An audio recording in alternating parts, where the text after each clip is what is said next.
Cordiales saludos a quienes nos siguen a través de la señal de Gama Visión en el Ecuador y de Mega TV en la Florida. Hoy vamos a dialogar con el ex vicepresidente de la República, el economista Alberto Dajic, sobre la crisis económica, el panorama político, cómo podemos solucionar el problema de trabajo para los ecuatorianos. El diagnóstico es conocido. Empezó la crisis en el gobierno de Rafael Correa. Esta ha continuado en estos 3 años del presidente Lenín Moreno. ¿Cómo podemos salir de este gravísimo problema en el que no hay trabajo? Si en una circunstancia como esta el Ecuador no entiende que es indispensable para poder salir de una crisis de este tamaño, llegar a un acuerdo nacional, un acuerdo sobre metas y objetivos como lo hizo Chile, como lo hizo Irlanda, como lo han hecho todos los países que han logrado derrotar la pobreza, y que ese acuerdo haga entender a la ciudadanía que hay que mantener un modelo de libertad económica, de ahorro, de más producción con ese ahorro que significa inversión, de más productividad con ese ahorro que haciendo inversión permite producir más, y continuar en ese círculo virtuoso. Si no tenemos ese gran cambio de mentalidad y un acuerdo nacional, no se lo va a lograr, porque lo más fácil es el discurso populista que engaña a la gente, que le miente a la gente. Entonces, ¿cómo salir? Fernando, se sabe: acuerdos de libre comercio, flexibilidad laboral, libertad de tasas de interés, eliminación de las trabas para la entrada y salida de capitales, buscar seguridad jurídica, atraer la inversión extranjera, confiar en un sistema de libertad. Pero eso requiere un acuerdo, porque hay que hacer esfuerzos y sacrificios, eliminar subsidios, reducir ese gigantismo estatal que no solo gasta, sino que obstaculiza la producción del país. Tenemos que plantearnos objetivos comunes de desarrollo. Lo hizo Chile, también el Perú, este país que vivió una severa crisis por los años 80. Ese país en 30 años ha logrado gran producción, ser un excelente exportador. Trabajó, por supuesto, paralelamente con la consecución de un tratado de libre comercio con los Estados Unidos, y ahora, desde hace prácticamente una década, disfruta de ese mercado. Eso es lo que tenemos que hacer los ecuatorianos. Obviamente tenemos que hacer eso, pero para poder tener una relación productiva con el resto del mundo, hay que adecuar nuestra estructura interna. Por ejemplo, pensar que un país en el cual el capital que viene tiene 25% de impuesto a la renta, 15% de participación de los trabajadores, una reserva patronal altísima para la jubilación patronal y un 5% para sacar las utilidades, el que tiene la opción de invertir en Colombia, Perú o Chile, compara a dónde se ve el dinero a ser invertido. No va a venir acá. Tenemos que tener la valentía de decir estas cosas, la valentía de decir que una economía, una sociedad engañada con que todo tiene que ser un regalo, una dádiva, donde todo el mundo reclama derechos, pero no entiende los deberes para con los demás, los deberes para con la sociedad. Esa es una sociedad que no avanza, ese es un país que no avanza. La China que repudiamos en su modelo político, que aborrecemos en su ausencia de derechos humanos y su irrespeto a los derechos humanos, que detestamos en su falta de libertades individuales y colectivas. En lo económico, ¿qué ha hecho? ¿Qué ha hecho para estar claramente apuntando e irreversiblemente convertirse en década y media o 2 décadas en la economía más grande del mundo? ¿El discurso del socialismo siglo XXI? ¿El discurso de los populistas latinoamericanos? ¿O un discurso totalmente abierto a la inversión, al comercio internacional, a invertir, a ahorrar? La China ahorra más del 40% del PIB para reinvertirlo, y hoy día se apodera del mundo con una economía socialista, con una economía populista. o con una economía basada en el ahorro, producción, inversión.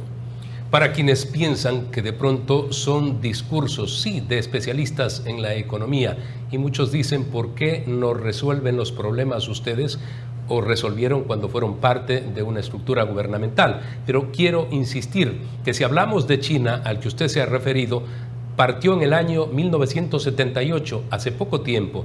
Y si hablamos del Perú, dije 25 años atrás, pero también Chile. En el año 73, Chile vivía lo que vive Venezuela en la actualidad. Y ahora Chile camina al primer mundo, con todos los desórdenes últimos y los reclamos que no se sabe por qué, de parte de muchos ciudadanos. Pero Chile es el país con gran desempeño. Entonces vale la pena hacer estas referencias. A ver, en primer lugar, quiero decirle que la China comenzó en los años 60, preparando gente. Deng Xiaoping ve cuán retrógrado era Mao. Mao lanza su revolución cultural como un intento último desesperado de mantener ese absurdo sistema. Deng Xiaoping toma a una serie de juventudes y personas y los manda a estudiar y los prepara, de tal suerte que cuando asume ya tenía una gente con la mentalidad correcta. Es decir, la China tiene en esto 50 años. En el caso de por qué no se ha resuelto, yo le voy a decir que no quiero juzgar yo mismo aquello que pasó cuando fui vicepresidente de la República, pero el libro El Ecuador entre dos siglos del doctor Osvaldo Hurtado dice que el único periodo en el cual realmente la economía ecuatoriana, la sociedad ecuatoriana trató de ir a ser una economía libre, el único esfuerzo serio se dio en ese periodo. Se alcanzaron niveles récord de reserva monetaria, de crecimiento, de aumento de las exportaciones como en ningún otro periodo, de aumento de las importaciones, de aumento del crédito real. Se sentaron bases que la política y la politiquería las desbarataron. ¿Hicimos o no hicimos una consulta popular para abrir la opción de que haya una seguridad social privada, que haya una opción de fondos de acumulación privados? Y los partidos políticos echaron eso para atrás. ¿Abolimos o no abolimos el subsidio de los combustibles? Sí, lo hicimos y fijamos una fórmula que determinaba el precio en base al precio internacional y ya estaba funcionando. Y los partidos políticos lo echaron para atrás, de tal suerte que hay personas que sí podemos con toda tranquilidad decir, cuando estuvimos hicimos lo que había que hacer. El Ecuador tiene que entender que no se puede pensar en costos políticos, sino en el futuro de los ecuatorianos. Seguridad social, un drama que hay que atacarlo. Toda la estructura del Estado que hay que darle la vuelta, temas que requieren un acuerdo nacional y voluntad.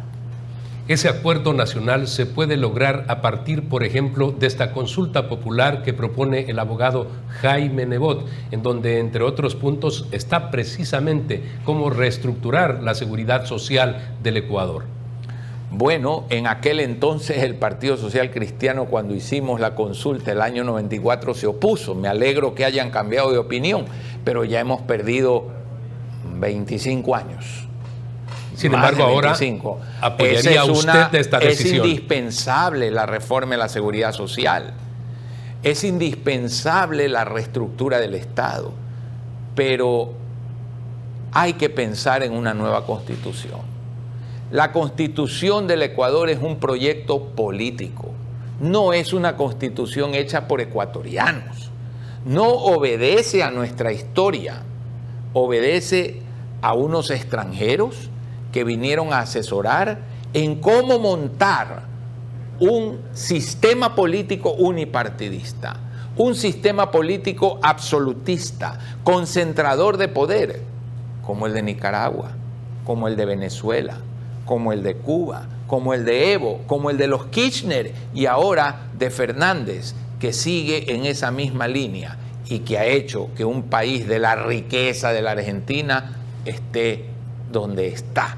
Comparemos la riqueza natural de Chile con la riqueza natural de la Argentina, la dotación de recursos de Chile, la compleja geografía de Chile, con la geografía y la dotación de recursos de la Argentina. ¿Dónde está la diferencia?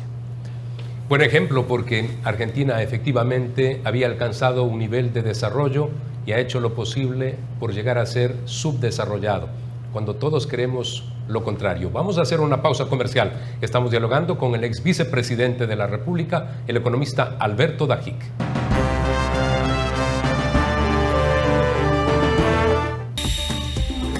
Inicio de espacio publicitario.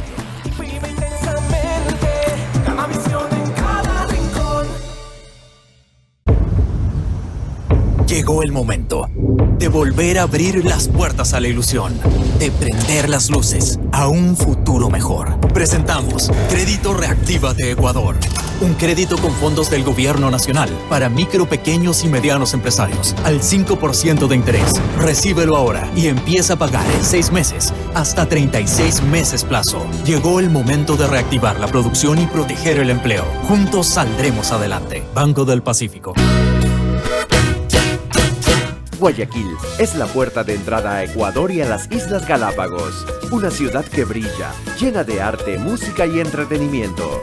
Aquí la aventura se expresa en todas sus formas, desde paseos por el río y sus malecones hasta conciertos al aire libre y vista panorámica de la ciudad desde La Perla. Y en la noche la diversión no se detiene, con diversas actividades para todos.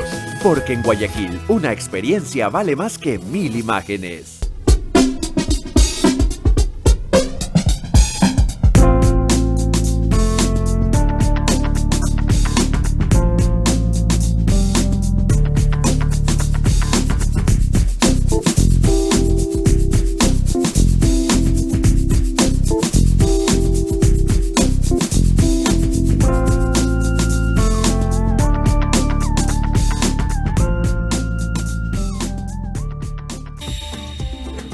Fin de espacio publicitario. Vive intensamente, Gamavisión en cada rincón.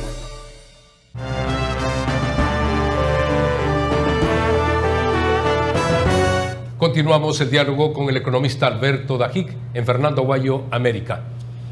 Usted ha indicado que se pueden resolver los problemas del Ecuador, pero ¿qué sucede si, a pesar de tener objetivos nacionales y de que haya unidad entre los sectores políticos, aparece en la escena quien gobernó durante 10 años y devastó la economía del país? Bueno, quiero hacerle una pequeña corrección. No devastó la economía del país, devastó al Ecuador. Devastó la política, devastó la ética, devastó las costumbres, devastó la mentalidad, devastó las estructuras jurídicas. ¿Qué no devastó? Eso fue como una plaga de langostas y ciertamente, coincido con usted, devastó la economía. Y coincido con usted en que hay que hacerse esa pregunta. ¿Qué hubiera pasado, le pregunto yo ahora a usted, si Hitler el año 50 aparecía en Alemania? ¿Qué hubiese pasado si resucitaba Mussolini y aparecía el año 49 en Italia? ¿Qué hubiera pasado? Aquí tenemos que entender que esta sociedad, como algún día lo entenderá Nicaragua, como no veo cómo lo entienda ya Cuba, Venezuela, deben entender que hay una incompatibilidad en el ADN del socialismo siglo XXI y el progreso, la democracia, las libertades, los derechos. No existe manera de que ese ADN sea compatible con una democracia liberal, una democracia progresista, una democracia que desarrolle a una sociedad. Eso no puede existir, eso no se va a dar.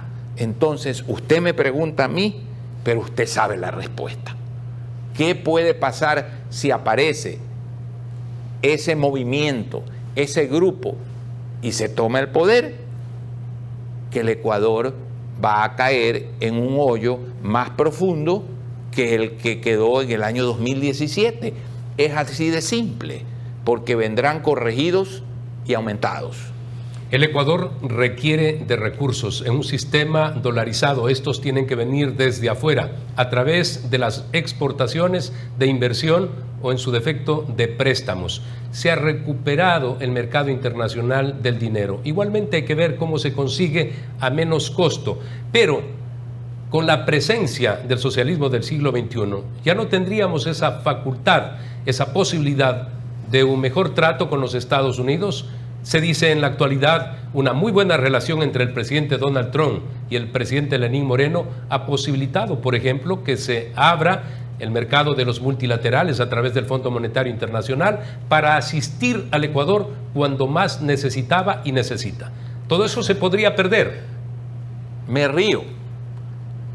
Esos que liberaron al Ecuador del imperio, es decir, no hay que ir al Fondo Monetario y al Banco Mundial, nos pusieron con la China, que tiene nuestro petróleo con contratos reservados, deuda con contratos reservados, y con esa garantía, que deberían ser los créditos al 2%, nos han prestado al 8% para hacer hidroeléctricas sobredimensionadas, con sobreprecio y que no funcionan.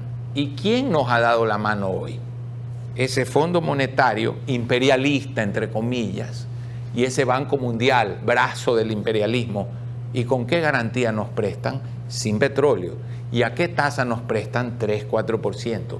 ¿Y a qué plazo nos prestan? Mucho más plazo que la China. Esa es la gente que nos gobernó, ese es el daño que nos hicieron. Que no se vuelva a repetir. Efectivamente, usted está en lo correcto. Un país dolarizado no puede romper su relación con el mundo exterior. ¿Por qué? Porque de ahí vienen los dólares que usted tiene en el bolsillo para pagar un chicle o un caramelo, o los dólares con los cuales usted paga una tarjeta de crédito o tiene en su cuenta corriente, al igual que todos los ecuatorianos y todas las empresas. Si el dinero no viene de afuera, no lo podemos emitir. Tenemos que entender eso y dejarnos con el cuento de que por qué se privilegia el pago. Los que dicen por qué se paga la deuda, que nos digan cómo podemos emitir dinero si rompemos con el mercado internacional. Que nos digan solo eso. O que nos digan, salga de la dolarización, pues, pero que lo digan. Vamos a hacer un corte comercial. En el último bloque vamos a hablar acerca del panorama electoral político. ¿Será candidato a la presidencia el economista Alberto Dajic?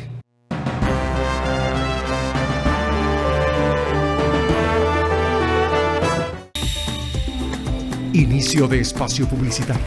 Vive intensamente, Gamavisión en cada rincón. Llegó el momento de volver a abrir las puertas a la ilusión, de prender las luces a un futuro mejor. Presentamos Crédito Reactívate Ecuador, un crédito con fondos del Gobierno Nacional para micro, pequeños y medianos empresarios al 5% de interés. Recíbelo ahora y empieza a pagar en 6 meses, hasta 36 meses plazo. Llegó el momento de reactivar la producción y proteger el empleo. Juntos saldremos adelante. Banco del Pacífico. Guayaquil es la puerta de entrada a Ecuador y a las Islas Galápagos. Una ciudad que brilla, llena de arte, música y entretenimiento. Aquí la aventura se expresa en todas sus formas, desde paseos por el río y sus malecones hasta conciertos al aire libre y vista panorámica de la ciudad desde La Perla. Y en la noche la diversión no se detiene, con diversas actividades para todos. Porque en Guayaquil una experiencia vale más que 1000 imágenes. Ahora más que nunca, sabes que cuentas con tu banco para cuidarte a ti y a los tuyos. Puedes solicitar tu tarjeta de crédito Pacificard para hacer compras en línea, abrir una cuenta de ahorros y mucho más desde tu celular a través de la app Onboard BDP. Recuerda, cuentas con tu banco para hacerlo todo desde la tranquilidad y seguridad de tu hogar, tu banco, tu casa. Banco del Pacífico. Fin de espacio publicitario. Vive intensamente, Gamavisión en cada rincón.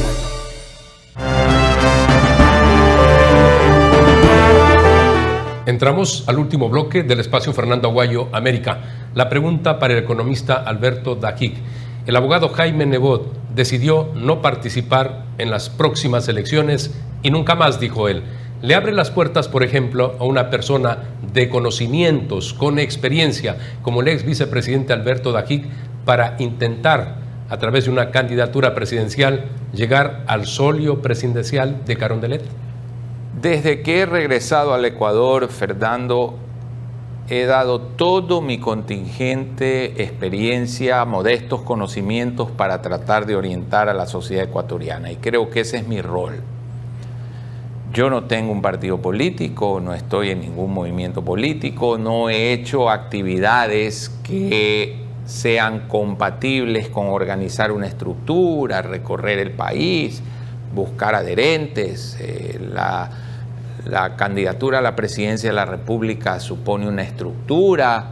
Eso, yo no he estado en eso y voy a seguir en esta tarea. Mi ilusión es que todos aquellos que estén en el escenario político se sienten, como hizo en su momento el Brasil con el mismo Lula y su rival político, ¿no? Se sentaron a acordar, gane quien gane, estas cosas se van a hacer. Y ese fue el gran acuerdo de Chile. ¿Quién ha gobernado Chile después de Pinochet? Básicamente el centroizquierda y la izquierda. Aylwin, centroizquierda. Frei, centroizquierda. Lagos, izquierda. Bachelet, izquierda. Un periodo antes de este, la derecha con Piñera. Sin embargo, pregúntense usted si los grandes lineamientos del modelo económico chileno fueron cambiados por la izquierda o la centroizquierda. No, porque ya había ese acuerdo. Y esto es lo que en el Ecuador debemos buscar por encima de la persona que se encargue, que tiene que ser una persona capaz, obvio, que tiene que entender las cosas, obvio, que tiene que tener capacidad de ejecutar, de liderazgo, obvio. Eso no se puede discutir. Pero tiene que haber un acuerdo nacional, porque si no es así, ya vemos lo que pasó en el mes de octubre, 18 de octubre, si mal no recuerdo. Un país que se ha estado envenenando más de 40 años con un subsidio perverso que ha liquidado la economía del Ecuador. Sale a destrozar un grupo el país, a destrozarlo cuando se quiere eliminar. Es como que usted tenga un grupo de ciudadanos que están bebiendo veneno. Viene un médico y le dice, por favor, se están matando, y lo matan al médico. Bueno, ¿qué es esto? Este país tiene, y sus líderes tienen que entender que cuando no se dialoga, se miente. Y esa mentalidad de buscar lo que me dé rédito y no lo que le conviene al país, por más que venga el Papa Francisco a ser presidente, no se van a poder solucionar los problemas del Ecuador. Usted ha puesto una vez más como ejemplo a Chile, decir que también en el Perú, Fujimori dejó sentadas bases. Estas han sido continuadas incluso por gobernantes que en el pasado, como Alan García, que fue quien destruyó Perú en los años 80, no pudo salirse del carril, y Ollanta Humala, que era un chavista, tampoco. Y el país va adelante, y ese país que tiene apenas el 25% del PIB como deuda, y tiene una gran reserva, creo que alcanza los 60.000 millones de dólares. 60.000 millones de dólares que, si el Ecuador tuviese la misma relación que el Perú, debería estar con 30.000 millones. Y la liquidez genuina que hay en el Banco Central ni la quiero decir. Tenemos que abordar en la parte final el tema de la corrupción. Se está por decidir sobre esta ley que puede confiscar los bienes de los corruptos. Es la forma para que la gente se dé cuenta que, por un lado, si son testaferros, hay una tipificación de delito por testaferrismo que es sumamente grave. Hay quienes piensan que no, que pueden coger bienes de otros y poner a su nombre. ¿Cómo hacer para terminar con esta pandemia de la corrupción? La extinción de dominio es la ley que podría ser aprobada.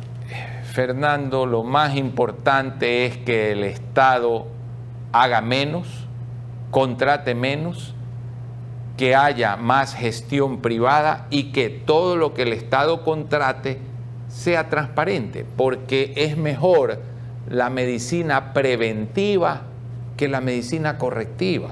Si usted tiene que todo es decreto de emergencia y se contrata a dedo, que es gobierno a gobierno y se contrata a dedo, como pasó en los años de la FARC, Familia Revolución Ciudadana, y cuando no hay independencia de poderes, y cuando a la prensa se la persigue, leyes que vayan a corregir. ¿Qué capacidad tiene un sistema judicial para enjuiciar a todos los corruptos? Limitada. Entonces, sin discutir que deben haber leyes muy duras para la corrupción, vamos a la medicina preventiva, vamos a procurement, es decir, a un proceso claro y vigilado de toda compra pública. Vamos a concesiones, vamos a licitaciones internacionales, a eso vamos. Y vamos a pensar en un tribunal de honor, creémoslo, con expresidentes de las Cortes Supremas de Colombia, del Uruguay, de Chile, de España, donde los ecuatorianos, sí, cosas juzgadas, pero vamos y decimos, miren lo que me han hecho los jueces. Y que ese tribunal, ya, hay una cosa juzgada, le quite la licencia de abogado y a los jueces que entren en corrupción.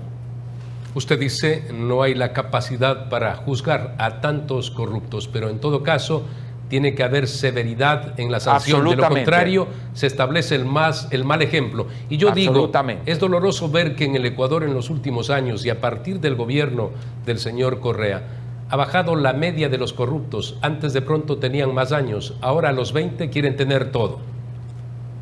Cuando hablamos en la primera pregunta y le contesté diciendo que no solo destruyó la economía, parte de la respuesta que destruyó todo es eso que usted acaba de decir.